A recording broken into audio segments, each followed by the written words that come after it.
thing I decided to do, I decided to learn to cook. I've lived off ready meals and toast for far too long, and I thought I've got a nice kitchen now, maybe I should learn to cook. And I'm learning, it's going quite well. I don't always know the right words for things. I couldn't remember the word marinate recently when I was trying to describe a recipe to my friend that I'd had a go of. I said, look, then you get the chicken, it's dead straightforward. Get the chicken, you put some olive oil on it. Then you get some lemon thyme, you put that in with it, and you cover it and leave it in the fridge overnight to fester.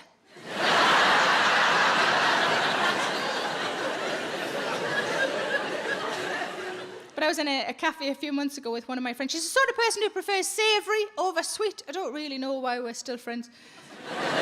She's nice enough.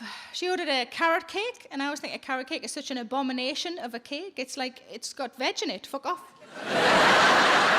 Some people choose to put dates and nuts in it. You think, you're just removing all of the cake aspects. What you've got there is a shitty pasty. So she ordered a carrot cake, I ordered a slice of strawberry cheesecake. On top of her carrot cake was some icing and then a slither of something orange-coloured for decoration, I suppose. And I said to her, is that a bit of carrot? Fair assumption, it being carrot cake. And she had a little nibble of it, and she went, no, it's not carrot. I said, is it orange then? She said, no, it's not orange. I said, well, I'm all out of orange-coloured things. Unless it's the tail of a goldfish, I've got no idea. She had another nibble of it, and she said, I think it's apricot. I said, oh, I can't have apricot. She said, why not? I said, I'm allergic to it. She said, ooh, what happens to you?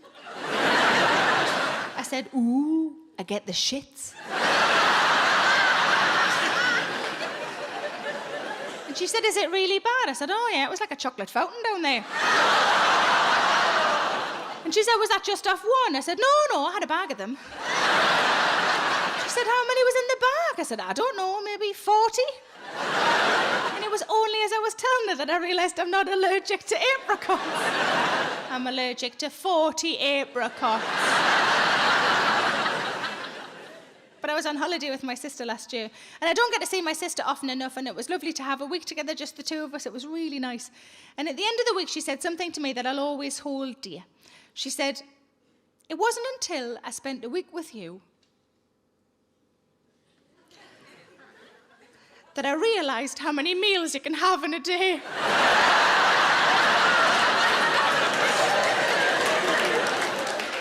Because she had mistakenly thought that you had breakfast and lunch, or you had brunch. No. Breakfast, brunch, 11's lunch. Afternoon tea, proper tea, dinner, supper. 11's. And then a midnight snack that can last anything up to 8 hours. And a Milky Way whenever the fuck you like. But I've got a friend who's really good at cooking and baking, and I was on the phone to her, she was showing off a little bit. She knows some random food facts, and she said, did you know that sugar is a preservative? I said, ooh, I'll live forever then. She said, no, you'll probably die quite young, but you won't go off for ages.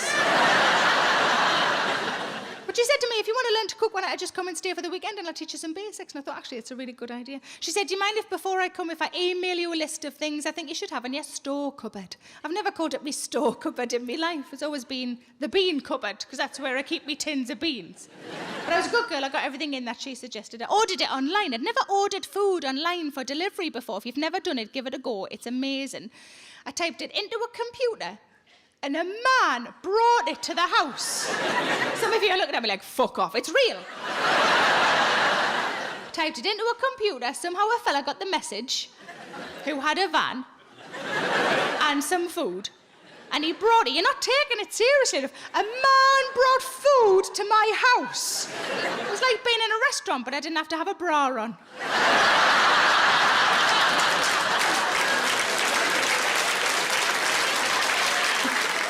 Bit like Nando's then. But we're clearly not married. Give us a cheer if you are married. Yay. And if you're not? Yay. More energy again. Have we got any divorcees in? Yay. Yay. Fucking the happiest of all, been there, done that, fucked it off. Now I'm divorced, and when I got divorced, it came as quite a surprise to me. Probably, no, surprised is probably the wrong word, isn't it? Shock's probably a better word. Surprised just sounds like he burst out of a big cake. It would have been better had he done that, because at least then there would have been fucking cake. But for a while after getting divorced, I found I wasn't invited to quite as many weddings, and I think people thought I was going to walk in like the bitter divorcee and go, you enjoy your fucking day. See how long this bastard lasts. But I've recently been invited to more weddings, and I went to one a few months ago, and it was lovely. And instead of having a wedding cake, they had a spiral cake stand that had cupcakes all the way around, and a massive cupcake on the top that I sort of had my eye on. But I suspected maybe one of the wedding party had claimed that as well. But the groom came over to me and he said, thanks for the recommendation, because I'd recommended the cupcake shop. That's a scary day when you realise you've just recommended a cupcake shop and you don't even live in that fucking town. And he said, thanks for the recommendation. I know you want a cake. What we're going to do, the band's going to come in a minute. The band's going to do 2 sections. In their break, that's when we're going to do cake stuff. I said, brilliant. So pretty much every time the band looked like they were coming to the end of a song, I just stood up. And when I was eventually right, I went over to the cake stand, I picked a cake, my boyfriend was behind me, he did the same, my friend's wife, 4 of us picked our cakes, went back to our seats, smug as fuck that we'd missed the queue. Glanced across expecting to see a long line of people. The only people that were there were the bride and groom having their photos taken at the cake stand.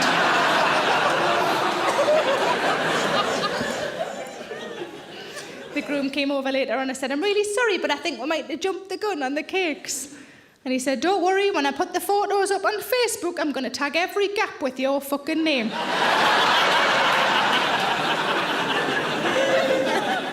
But I am trying to eat more healthily. I am trying. I went to the supermarket recently with my friend, and we wanted to get some crisps. And we wanted to get the proper size bags, you know, not like the little ones that you get for when Bane's around. You know what I mean? Like the proper adult bags, you know, the ones that you've got to empty into a bowl that you'd normally mix things in. My friend spotted that there was an offer on, and she wanted Doritos and I wanted Sensations because I'm a bit posher than she is. And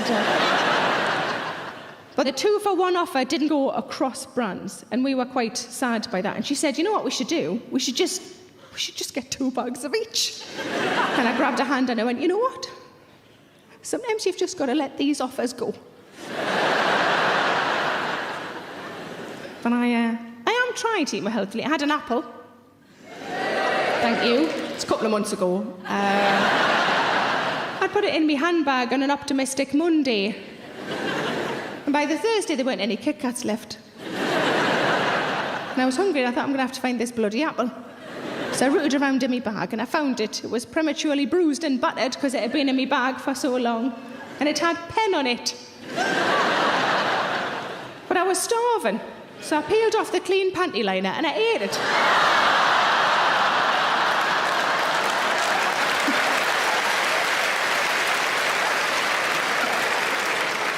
And it was all right. Who knew apples were all right? It reminded me of something I hadn't had for years that I really liked, and I was like, what does it remind me of? And I remembered it was toffee apples. Only a few weeks ago, my fella said to me, he said, your day-to-day is busier than mine. He said, do you want me to go and do a quick food shop? And I said, oh, that would be amazing, thanks very much. I said, I'm only here for a couple of days, so don't get loads in. He said, just give us a list. So I said, great. So I made him a list, off he went. When he came back in, he said, I managed to get everything off the list apart from one thing. I said, that's great, thanks very much. I started to unpack the bags, put them in the cupboard. And I said, what was the thing you didn't manage to get? He said, I didn't manage to get you any avocados. I said, oh, that's all right, don't worry about that. He said, so I bought you some pork pies instead. I said, I wish you worked for Tesco Home Delivery. We've run out of celery, so we've given you a Swiss roll. But he said the best thing about them, he said, they're whoops pork pies. I said, I don't know what that means. He said, they're whoops pork pies. He said, they're going to run out. We'll have to eat all 6 of them before we go to bed. Yes!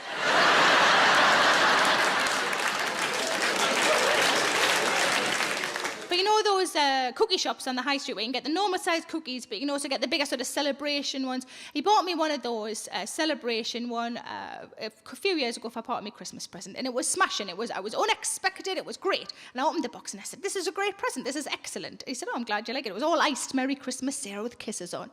He said, I'm glad you like it. He said, there's only one drawback. And I'm looking at a cookie that's bigger than me head, thinking, there's no fucking drawback.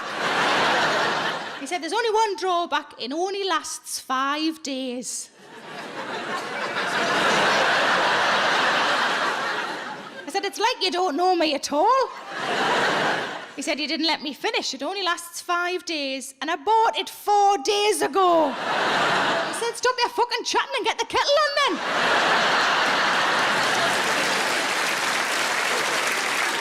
That's not a present, love. That's a challenge. Give me a word if you came here tonight with a family member. And if you came with a friend. There's not as many with friends, but you're more enthusiastic. That's interesting, isn't it? The people who came with a friend, is anybody in a really long friendship? Give me a wave if you are. We've got people here. Oh, right in the front. How long have you two been friends?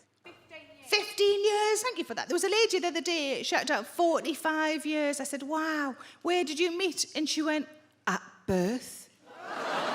So it's not your fucking mum, is it? I hear people are like that. My mum's my best friend.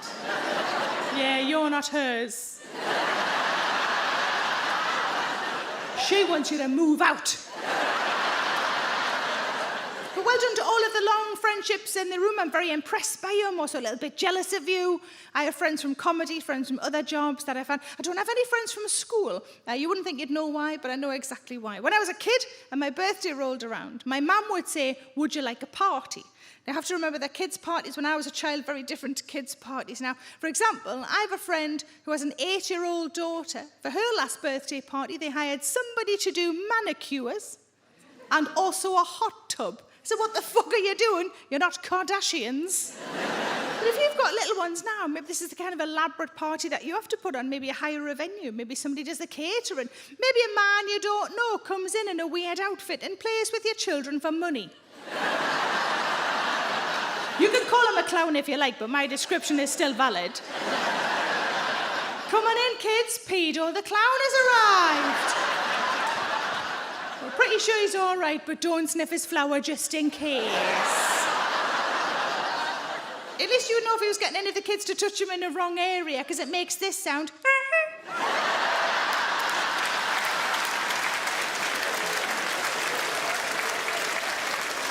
I fully expect at some point on this tour to start getting really angry emails from clowns, which I will then forward on to the police. I found another one for you. You're welcome. Did a show in Antwerp a while back, in Antwerp in Belgium, and just after I honked, a man on the front row, really quiet, really sinister looking, just went, do it again. So for him and for you. This is not the kind of party that was an offer to me, though, when I was a child. Let's gauge your age in the room. Give me a woo if you're under 40. 40 and above? There's a lot more of us. We can take them, can't we? The kind of party that was an offer to me in the 70s and the 80s would be this. 6 friends maximum. That's the sort of amount I would have struggled to fill at that age. Somebody would have to bring their cousin just to make up the numbers. In your house, wasn't it always in your house? And your mum or a mum, someone's mum, would prepare the food. And by that I mean they would cut it all into cubes. So it could take part in the hedgehog. Anything that wasn't cut into cubes was cut on an angle, so you know you're at a party. That's how you know. I don't know if you know, but this works as an adult as well. If you're ever at somebody's house and you're like, is it a party? Is it not a party? Look at the food. Is it cut on an angle? You're at a fucking party. Or the biscuits fanned out on a plate. You're at a fucking party. You don't do that for yourself, do you? You don't sit down in front of Bake Off with a packet of pink wafers in your best plate. No, you put the full packet in, pull out the wrapper.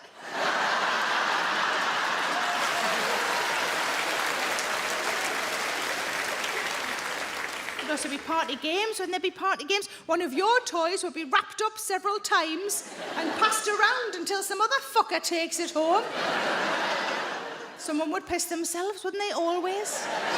Usually the same child at every party. And you'd you'd all go home with a little bag of crap. That's a kid's party, isn't it? The 70s and the 80s right there. The other option, if I didn't want a party, would be this. So I'm from a place called South Shields. South Shields is near Newcastle, and in Newcastle is a department store called Phoenix, quite a fancy department store. And I had the option, if I wanted to, instead of a party, to go to Phoenix for the day with my mum, just the two of us. We go to the restaurant, which was not fancy. Any restaurant that starts with your own tray is not fancy. And I could choose anything I liked off the menu, which every single time I went was always the same thing. All I ever wanted was chips in a bowl. That's all I ever wanted. Because to me, the height of luxury was being able to have nothing else with your chips but other fucking chips. Then we'd go to the toy department, I'd pick a toy, and we'd go home. Every single birthday I had as a child was spent in Phoenix. I never said yes to a party. I chose Phoenix over friends. Some would say chips over friends.